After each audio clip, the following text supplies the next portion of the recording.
Chị đẹp cô bộ mang phone sang Việt Nam admin compare ban vơ từ lọc siteថ្មីទៀតទេដោយបាត់មុខរៀងយូរដែរ10ថ្ងៃ15ថ្ងៃដែរដោយសារតែមួយរយៈហ្នឹងណាមួយខ្ញុំរវល់ផងរវល់ក៏ជួននឹង YouTube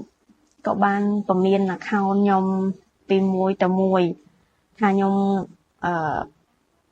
ផុស content CC អីចឹងណានិយាយបែបលឹះលួសទៅលើ CC អីចឹងទៅវាប៉ះពាល់ទៅដល់ policy របស់ YouTube អញ្ចឹងហើយបានខាង YouTube ក៏ពមៀនអត់ឲ្យផុសឡើងរយៈពេល2អាទិត្យហើយអញ្ចឹងនិយាយថារៀងនឹកដែរនឹកប្រិយមិត្តដែរតែធ្វើមិនបើ YouTube គាត់ពមៀនបត់តែអីហើយអញ្ចឹងក៏បានថាថ្ងៃហ្នឹងខ្ញុំក៏បានមានសាច់រឿងជាច្រើនដែលនៅក្នុងដៃដែរថ្ងៃហ្នឹងខ្ញុំមានលើករឿងមួយចែកជូនបងប្អូនសម្ដាប់ដោយរឿងហ្នឹងដែរវាថាស្នេហ៍ដំបូងហ្នឹងគឺបងប្រុសម្នាក់ហ្នឹងក៏បានផ្ញើសាច់រឿងមកនេះសាច់រឿងមកគាត់ផ្ញើមកថាច្រើនមែនតើណាហើយមានទាំង sticker មានទាំងបេះដូងមានទាំងសោចអូមានទាំងថើបទៀតហ៎ sticker មកណាស់ដែរហើយក៏ខ្ញុំថាអត់ទាន់ចង់ចេញវីដេអូទេដោយសារតែ YouTube ពមៀនអញ្ចឹងទៅក៏មិនសូវមាន view មិនសូវមានអ្នកស្ដាប់ប្រហែលតែក៏សម្រាប់ថាចេញទៅពួកអីបងប្រុសក៏បានផ្ញើសាច់រឿងមកយូរដែរក៏ចែកជូនពុកម៉ែបងប្អូនស្ដាប់ទាំងអស់គ្នាទៅហើយសាច់រឿងគាត់ស្វីតណាស់ពុកម៉ែបងប្អូនគាត់ស្គាល់ប្រពន្ធគាត់ហ្នឹងការរៀននៅថ្នាក់និយាយថារៀននៅអនុវិទ្យាល័យមួយគ្នាគាត់ក្មេងៗណា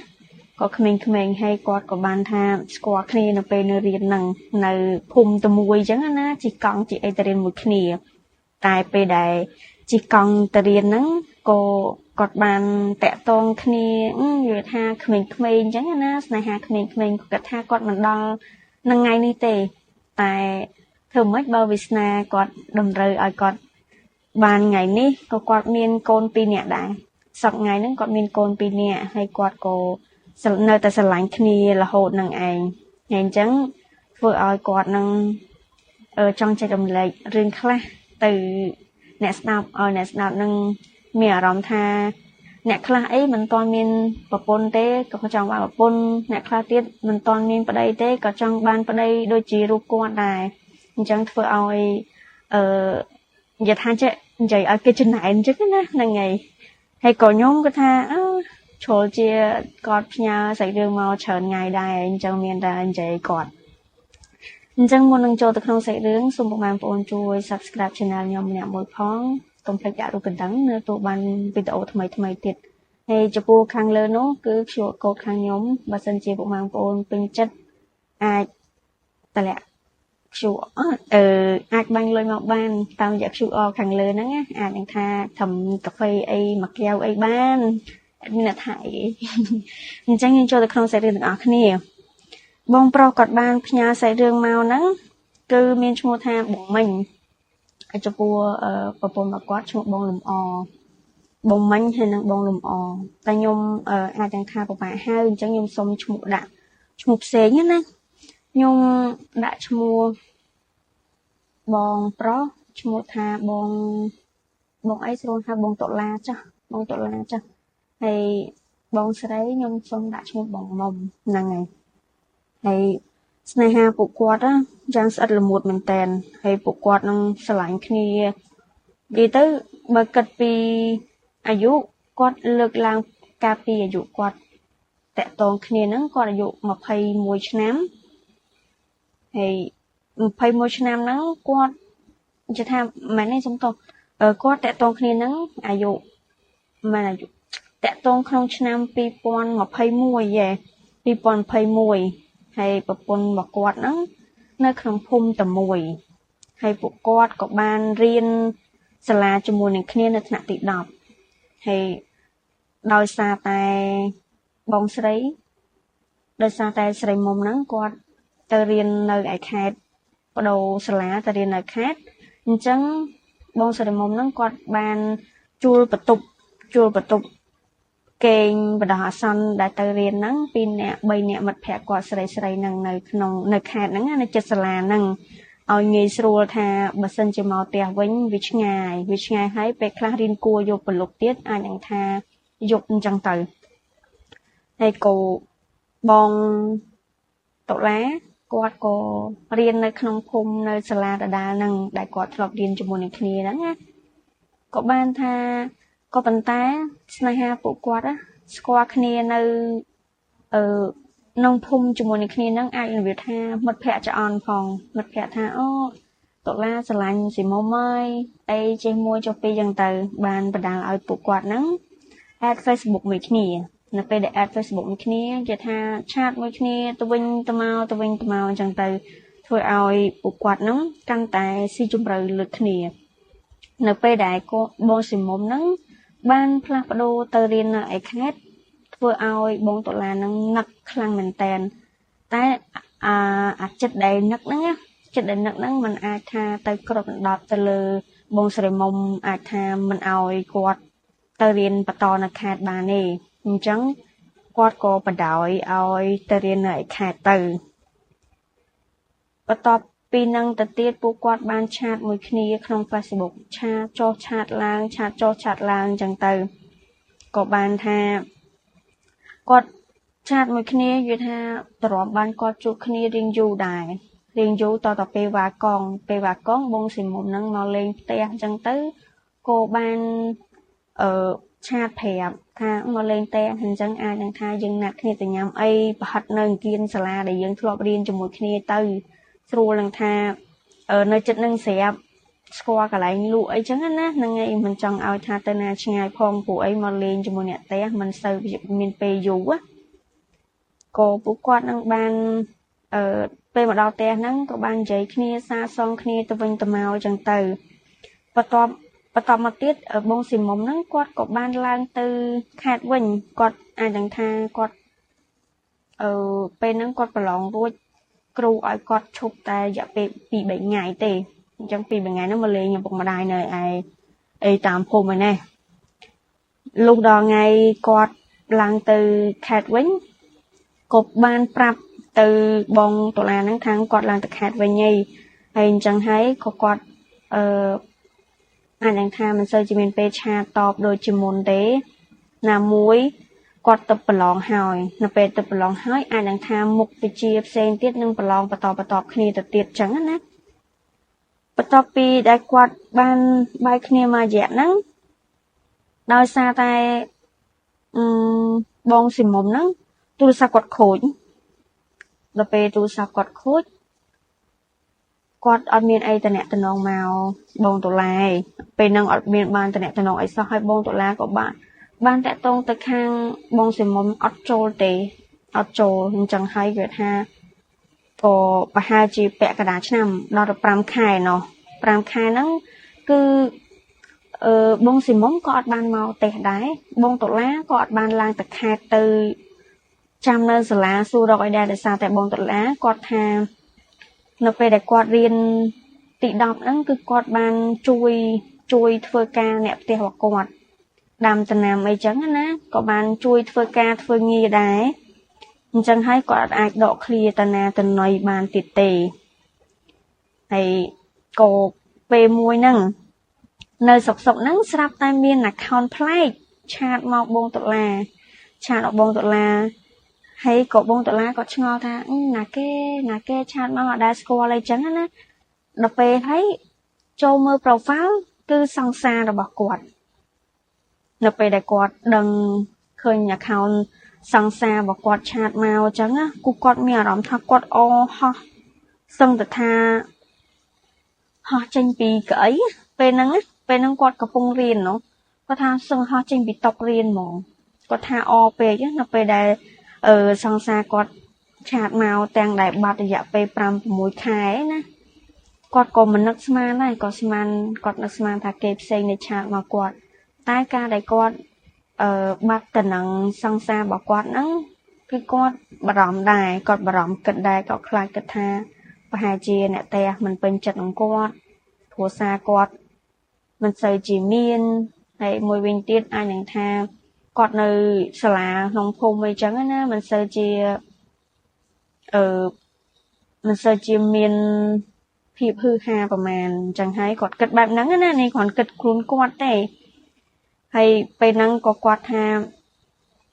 ពេលហ្នឹងគាត់ក៏បានតាក់ទងគ្នាវិញសារជាថ្មីវាថាដូចមនុស្សញ៉ែគ្នាសារថ្មីអញ្ចឹងណាហើយអញ្ចឹងទៅគាត់ក៏បាននិយាយពីនេះពីនោះគេទៅធ្វើឲ្យស្នេហាគាត់ពីរនាក់ហ្នឹងកាន់តែស្អិតល្មួតទៅនៅពេលដែលគាត់ស្អិតល្មួតទៅអាចនឹងថាវា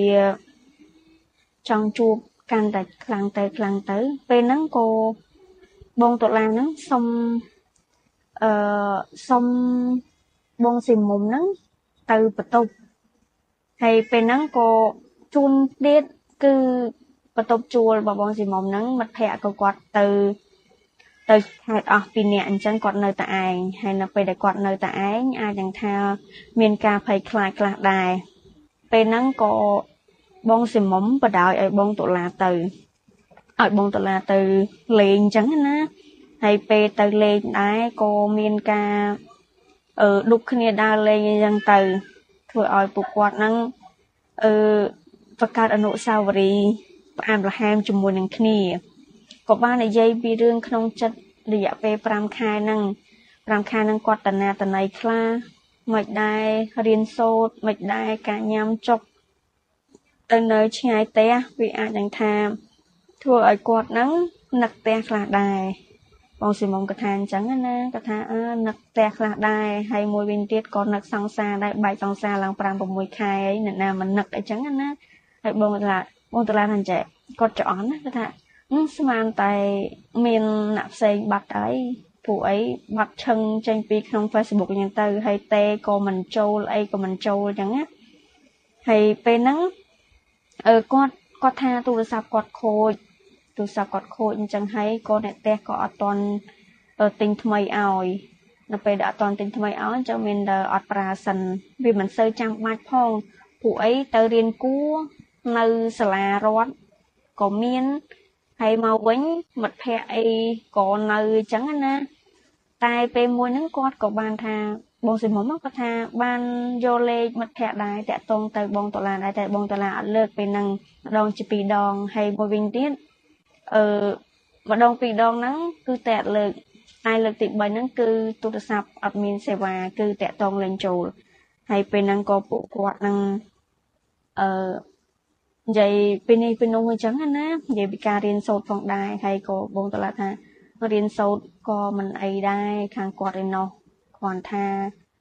នៅណោះយើងបានជួយមើលតំណាំឪពុកម្ដាយដែរអញ្ចឹងធ្វើឲ្យគាត់ហ្នឹងមិនសូវជាមានការតនេដើរលេងផឹកស៊ីអីដូចគេផ្សេងទេមានតែការជួយឪពុកម្ដាយប៉ុណ្្នឹងឯងហើយពេលហ្នឹងក៏គាត់បានថាដល់កន្លែងញ៉ាំអីក៏ទៅញ៉ាំអីជុំគ្នា2នាក់ហ្នឹងទៅនឹងខេត្តហ្នឹងណាហើយពេលហ្នឹងក៏បងតុលាក៏ស្នាក់នៅបន្ទប់បងស្រីមុំនៅពេលដែលគេងបន្ទប់មួយគ្នាអាចនឹងថាប៉ះដៃប៉ះជើងគ្នាអីតិចតួចហើយនៅពេលហ្នឹងគឺបងតុលាថាគាត់ហាមចិត្តខ្លួនគាត់មិនបំពេញទៅលើអ្នកណាគេមួយទេគេថាគាត់រក្សាគេឈ្មោះឲ្យប្រពន្ធមកសង្សាររបស់គាត់គឺគាត់គោរពនឹងឲ្យតម្លៃទៅលើសង្សាររបស់គាត់ជាខ្លាំងនៅពេលដែលពួកគាត់ពីរនាក់តាក់ទងគ្នាហ្នឹងណាក៏គាត់បាននិយាយពីរឿងអនាគតដែរគាត់ថានៅពេលដែលគាត់រៀនចប់ទៅគាត់នឹងសង់ផ្ទះមួយហើយនឹងរៀបការជាមួយនឹងសង្សាររបស់គាត់ហ្នឹងហើយនឹងយើងមានកូន3នាក់ដើម្បីគ្រាន់ជាចំណងដៃនៃថ្ងៃរៀបការអញ្ចឹងទៅឬក៏មួយទៀតគាត់ថាចំណងដៃនៃជីវិតគូនៅពេលដែលគាត់តាក់ទងគ្នាវាថារយៈពេលបាន2ឆ្នាំក្នុងពេលឆ្នាំ2023ហ្នឹងពួកគាត់បានរៀនចប់រៀងខ្លួនថ្នាក់ទី12ក៏ប្រឡងចូលសាកលវិទ្យាល័យតែខាងបងស្រីមុំគាត់បានបន្តការសិក្សារហូតចប់សាកលវិទ្យាល័យក៏ប៉ុន្តែបងតុលាគាត់អត់បានដល់បញ្ចប់ទេគាត់ត្រឹមតែទី12អញ្ចឹងគាត់ជួយការងារឪពុកម្ដាយរបស់គាត់អញ្ចឹងទៅគាត់ក៏បានថាតែគាត់សំលុយអាពេលដែលគាត់ធ្វើស្រែហ្នឹងណាគាត់ក៏បានសំលុយទិញអាត្រាក់ទិញអីយកមកជួយកអីអញ្ចឹង កំរៃជើងសារពីអ្នកនៅក្នុងភូមិអញ្ចឹងទៅអញ្ចឹងហើយក៏បានថាពួកគាត់តែពួកគាត់នៅតែមានតំណែងគ្នាហ្នឹងម្លងពេលឆ្នាំហ្នឹងក៏បងស្រីមុំគាត់ចូលរៀនបានឆ្នាំទី2នៅពេលដែលឆ្នាំទី2ហ្នឹងបងតុលាក៏គាត់និយាយទៅវិញទៅមកចង់ចូលស្ដីដណ្ដឹងគាត់អញ្ចឹងណាក៏ប៉ុន្តែពេលហ្នឹងគឺគាត់ថាបងស្រីមុំនឹងអេះអន់គាត់អត់ចង់រៀបការនិយាយថាគាត់អត់តន់ចង់រៀបការទេគាត់ចង់ធ្វើថាយើងចប់ឆ្នាំទី4អញ្ចឹងទៅរៀនចប់អញ្ចឹងទៅបានគាត់ការអីចឹងណាហើយពេលហ្នឹងក៏បងស្រីមុំថាចាំចប់ឆ្នាំបានគាត់រៀបការក៏ប៉ុន្តែបងតុលាគាត់ថាអត់អីភ្ជាប់ពាក្យទុកហើយចាំ2ឆ្នាំក្រោយការក៏បានដែរតែនៅពេលដែលគាត់ភ្ជាប់ពាក្យទុកហ្នឹងគឺវាមិនសូវជាល្អនៅក្នុងគ្រួសារអញ្ចឹងហើយធ្វើឲ្យបងតុលាហ្នឹងគឺគាត់អាចនឹងថាពួកគាត់បានរួមរស់ជាមួយនឹងគ្នាមុនពេលរៀបការហ្នឹងនៅពេលដែលមុនរៀបការហ្នឹងនៅពេលដែលភ្ជាប់ពាក្យហើយហ្នឹងគឺបងតុលាគាត់ទាមទាររៀបការតែបងស្រីមុំក៏អត់ចង់រៀបការទេហើយពេលហ្នឹងក៏នៅពេលដែលគាត់ភ្ជាប់ពាក្យហ្នឹងគាត់ក៏បានដាក់ខសន្យាជាមួយនឹងគ្នាដែរថាគាត់នឹងមិនបំពេញទៅលើគ្នាទេអញ្ចឹងត្រូវតែគោរពសិទ្ធិគ្នាទៅវិញទៅមកតែជួនពេលហ្នឹងទៀតពេលហ្នឹងគឺបងស្រីមុំក៏គាត់ផឹកបងតុលាគាត់ផឹកហើយពេលហ្នឹងក៏បានអង្គខ្លាចជាបាយមួយគ្នាទៅមុនពេលដែលគាត់រៀបការហ្នឹងរៀបការនិយាយថានៅពេលដែលគាត់អង្គខ្លាចជាបាយហើយក៏គាត់សុំបងតុលាហ្នឹងគាត់ក៏បានសុំឪពុកម្ដាយរបស់គាត់ហ្នឹងលើកថ្ងៃរៀបការលើកមកកាន់តែចិត្តទៅអញ្ចឹងកុំដល់តែ2ឆ្នាំទៀតអញ្ចឹងហើយក៏គាត់ថាឲ្យបងស្រីមុំហ្នឹងធ្វើចប់ถึงឆ្នាំទី3បានហើយចាំពេលរៀបការរួចចាំគាត់បន្តទៀតក៏អត់បញ្ហាអីដែរហើយដោយសារតែបងតុលាគាត់មានទំនួលខុសត្រូវដែរដែលគាត់គិតបែបហ្នឹងណាតែបើសិនជាប្រុសផ្សេងវិញខ្ញុំអាចគិតថាបាយហើយគាត់ក៏បានថាបងតុលាក៏គាត់ត្រូវមកចការវិញដើម្បីធ្វើចការបន្តទៀតអញ្ចឹងណាពួកអីធ្វើចការធ្វើស្រែហ្នឹងវាដល់ពេលត្រូវជួស្រែត្រូវការប្រមូលលុយហើយអញ្ចឹងហើយក៏ពួកគាត់ហ្នឹងបាននិយាយគ្នាចរចាគ្នាពីនេះពីនោះអញ្ចឹងទៅកុំឲ្យថាគាត់មិនចរចាមុនពេលរៀបការអញ្ចឹងណាតែបងតុលាគាត់ថាប្រពន្ធគាត់ល្អសែនល្អប្រពន្ធគាត់ចេះរៀបចំបាយទឹករៀបចំកាអាវឲ្យគាត់ពេលគាត់តាណាពេលគាត់ឡើងបំពេញម្ដងអញ្ចឹងណាគឺគាត់តែងតែយកចិត្តទុកដាក់ទៅលើបងតុលាខ្លាំងហើយនៅពេលដែលហ្នឹងដឹងបងតុលាគាត់ជាប់ចិត្តប្រពន្ធគាត់ដោយរឿងអ្វីអត់នៅពេលដែលគាត់មានអនុស្សាវរីយ៍មួយគ្នាម្ដងហ្នឹងហើយគឺគាត់តែងតែគិតថាប្រពន្ធរបស់គាត់អត់មានណាគេល្អដូចប្រពន្ធគាត់ទេហើយគាត់អត់ចង់ថាមានមនុស្សទី1ទី2ដែរគាត់ចង់មានតែម្នាក់នឹងគាត់និយាយថាគាត់ស្មោះស្ម័គ្រជាមួយនឹងគ្នាទោះជាគាត់មានអ្វីមុនការក៏ដោយតែគាត់នៅតែគ្រប់សិទ្ធិប្រពន្ធគាត់ហើយមួយវិញទៀតនៅពេលដែលគាត់ទៅណាមកណាអញ្ចឹងគាត់តែងតែទិញអីផ្ញើប្រពន្ធគាត់អញ្ចឹងឯងប្រពន្ធគាត់ឡើងមកបំពេញអញ្ចឹងក៏គាត់ទិញអីផ្ញើអ្នកផ្ទះផ្ញើអីចឹងទៅតែងតែគិតជាមួយអ្នកផ្ទះជារឿងធំសម្រាប់ជាងមិត្តភ័ក្តិអញ្ចឹងណាមិត្តភ័ក្តិវល់ទៅណាទៅណីអត់ដែរទៅទេគាត់ថាគាត់មានគ្រួសារហើយគាត់អត់ចង់ទៅណាទៅណីបែបកំឡោះកំមុំតទៅទៀតទេហើយពេលហ្នឹងគាត់ក៏រៀបការបាន3ខែ4ខែហ្នឹងគឺប្រពន្ធរបស់គាត់ហ្នឹងមានទម្ងន់ហើយនៅពេលដែលមានទម្ងន់គាត់ក៏បានថាយកចិត្តទុកដាក់ខ្លាំងមែនតើគឺគាត់អត់ដែរទៅណាឆ្ងាយពីផ្ទះហ្មង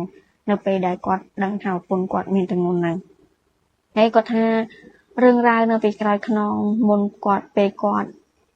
រៀបការមុនពេលគាត់ភ្ជាប់ពាក្យគឺគាត់មានរឿងរ៉ាវច្រើនដែលថាគាត់មិនអាចនឹងថានិយាយមកកាន់យើងបានតែគ្រាន់តែគាត់ចង់ប្រាប់ថារឿងរបស់គាត់ហ្នឹងណាមុនដែលពេលគាត់ភ្ជាប់ពាក្យហ្នឹងគឺគាត់ ជាថាបានតាក់ទងចំនួនពន្ធគាត់មិនដឹងជាប្រមាណដងទេហើយអញ្ចឹងហើយធ្វើឲ្យគាត់នឹងចាប់ចិត្តជក់ចិត្តនឹងរឿងហ្នឹងផងហើយសំនឹងគាត់ថាជីវិតក្មេងស្ទាវនិយាយថាជីវិតក្មេងៗឈាមរាវអញ្ចឹងណាអាចថាតាក់ទងថាវាបែបក្មេងៗអញ្ចឹងទៅតែនៅពេលដែលគាត់គិតម្ដងពីរដងគាត់បែរជាគិតថាគាត់មិនអាចគិតបងស៊ីមុំនឹងបែបតាមគេធម្មតាបានទេអញ្ចឹងគាត់តែងតែឲ្យតម្លៃតែងតែមើលថែបងស៊ីមុំនឹងរហូតដល់ពួកគាត់រៀបការរួចហ្នឹងនៅពេលដែលពួកគាត់រៀបការរួចក៏គាត់ក៏បានថាមានចំណងដៃកូនដំបូងមួយគឺកូនប្រុសហើយនៅពេលកូនប្រុសនឹងទៀតគឺគាត់យកចិត្តទុកដាក់ខ្លាំងមែនតើអត់ឲ្យប្រពន្ធគាត់ធ្វើអីទេឲ្យប្រពន្ធគាត់ត្រឡប់ទៅឯស្រុកវិញអញ្ចឹងគាត់នៅមើលការខុសត្រូវនៅឯស្រែចម្ការហ្នឹងទៅហើយក៏គាត់បានថាឲ្យបងស៊ីមុំនឹងលក់ដូរធម្មតាទួចៗនៅមុខផ្ទះដើម្បីថាមើលកូនមើលអីនៅពេលដែលកូនខ្ចីហើយអញ្ចឹងណាហ្នឹងហើយក៏បានលក់ដូរមុខផ្ទះហ្នឹងហើយគាត់អ្នករ៉ាប់រងរលុយធំដុំអញ្ចឹងទៅក៏គាត់សម្រាកូនរួចក៏បានថាបានកូនមកកូនប្រុសហើយកូនប្រុសហ្នឹងមកដូចបងដុល្លារទៀតអញ្ចឹងបងដុល្លារងើបទៅណាលេងរួចទេមិត្តភ័ក្ដិហៅទៅណាក៏គាត់មិនដែរទៅដែរគាត់តែងតែយកប្រពន្ធគាត់ជាធំគាត់យកកូនគាត់ជាធំគ្រួសារគាត់ជាធំគាត់ថានៅពេលដែលគាត់ពិបាកទៅអត់មានអ្នកណាគេជួយគាត់ជាងគ្រួសារគាត់ទេជួយជាងប្រពន្ធគាត់ទេជាថាទាំងម្ដាយក្មេកឪពុកក្មេកម្ដាយបកើតឪបកើតហ្នឹងគឺតែងតែយកចិត្តទុកដាក់គាត់តែយកចិត្តទុកដាក់ទៅលើគ្រួសារទាំងសងខាងព្រមទាំងបងប្អូនដែរតែគាត់ថាគ្រួសារខាងប្រពន្ធគាត់សាច់និយាយថាសាច់ចំនួនមួយអីចឹងតែងតែមើលងាយគាត់តែងតែមើលងាយគាត់ថាគាត់ស្លៀកពាក់ខោមិនខោអាវមិនអាវស្លៀកពាក់កខីហើយលម្អឲ្យតែប្រពន្ធអញ្ចឹងណាគាត់ថាពេលខ្លះគាត់អន់ចិត្តតែពេលខ្លះគាត់អត់អន់ចិត្តទេគាត់គិតថាប្រហែលជាខាងនឹងចំណែនគាត់បានប្រពន្ធគាត់ស្អាតប្រពន្ធគាត់ល្អជាងគាត់អត់បញ្ហាទេគាត់ចិត្តថាឲ្យប្រពន្ធគាត់ល្អចាស់អត់ចង់ឲ្យថាខ្លួនគាត់លម្អខ្លួនក៏មិនតែប្រពន្ធអត់មានអីជាប់នឹងខ្លួនមកបៀកអញ្ចឹងណាគាត់អត់បែបហ្នឹងទេគាត់មើលគាត់សម្លឹងទៅមើលឯចដូនមួយខាងប្រពន្ធគាត់វិញគឺខាងប្តីនោះគឺហឹកហាក់មែនតើគឺសុចិត្តទិញឡានឲ្យសុចិត្តចងការប្រាក់គេដើម្បីមកទិញឡានឲ្យប្តីទាំងតែខ្លួនឯងជិះម៉ូតូរ៉ាក់ទាំងតែប្តីនោះលម្អទៅណាក៏បើកឡានទៅអីចឹងទៅអញ្ចឹងក៏គិតមនុស្សម្នាក់តែងតែខុសគ្នាហើយនៅពេលដែលខុសគ្នាអញ្ចឹងហើយធ្វើឲ្យគំនិតពីរហ្នឹងខ្វែងគ្នាអញ្ចឹងនិយាយចេះមិនត្រូវគ្នាទេហើយក៏បងដុល្លារក៏ថាគាត់មិនខ្វល់ទេសំខាន់គ្រួសារគាត់រស់នៅមានសុភមង្គលគឺគាត់បានហើយគាត់មិនដែលគិតទៅលើអ្នកចិត្តខាងប្រមាណទេបងប្អូនរាប់បានរាប់រំបានគាត់ដើរចេញហើយសំបីមិត្តភ័ក្ដិក៏ដោយមិត្តភ័ក្ដិពេលខ្លះនៅពេលដែលគាត់មានប្រពន្ធទៅគឺមិត្តភ័ក្ដិគឺគេឡើងសូវរាប់រកគាត់ដោយសារតែគាត់គេហៅម្ដងជាពីរដងគឺគាត់អត់ទៅពេលខ្លះទៀតក៏គាត់ទៅអញ្ចឹងណាដែលតាក់ទងពីចំនួនមកគាត់ចឹងទៅបងគាត់ទៅហើយក៏សពថ្ងៃហ្នឹងពួកគាត់ណាគាត់ចង់គម្រោងការយកកូនមួយទៀតតែគម្រោងការហ្នឹងគាត់ចង់បានថាយកមួយនេះគាត់ថាយកទៅចុងក្រោយដោយសារតែកំអត់ប្រពន្ធគាត់រៀងអត់សូវស្អាតអីចឹងទៅនៅពេលដែលសម្រាលកូនរួចអាចថាធាត់ឬក៏ខ្មៅជាងមុនអីចឹងទៅគាត់ខ្លាចប្រពន្ធគាត់អត់ស្អាតតែគាត់នៅតែចង់បានកូនមួយទៀតហ្នឹងហើយក៏គាត់ថាជីវិតគាត់សពថ្ងៃគាត់មានសពគ្រប់ហើយអញ្ចឹងនៅពេលដែលគាត់តាក់ទងគ្នាតាំងពីក្មេងៗមកគឺវាអត់មិនអត់ប្រយោជន៍ទេគឺមានប្រយោជន៍មកដល់សពថ្ងៃហ្នឹងគាត់គិតពីការដែលគាត់ជ្រុលជ្រោះមួយគ្នាពីក្មេងៗអញ្ចឹងធ្វើឲ្យគាត់នឹងមានគំនិតដល់សពថ្ងៃហ្នឹងដោយសារស្រឡាញ់អាណិតគ្នាទៅវិញទៅមកអញ្ចឹងណាបណ្ដាលឲ្យពួកគាត់នឹងរួមរស់ជាមួយនឹងគ្នាដល់សពថ្ងៃហ្នឹងហើយគាត់ក៏បានផ្ដាំមកទៀតថាការដែលយើងស្រឡាញ់នរណាគេម្នាក់យើងត្រូវតែឲ្យតម្លៃគេទៅវិញ គេឲ្យតម្លៃយើងខ្ញុំឲ្យតម្លៃគេអាហ្នឹងបានជីវិតគូយើងទៅមុខហើយមួយវិញទៀតបើសិនជាយើងយកអ្នកចិត្តខាងជាងធំជាងគ្រួសារខ្លួនឯងគ្រួសារខ្លួនឯងអត់មានសុភមង្គលទេដោយសារតែគេចាក់រកពីលិចពីកាត់ពីជើងពីដបង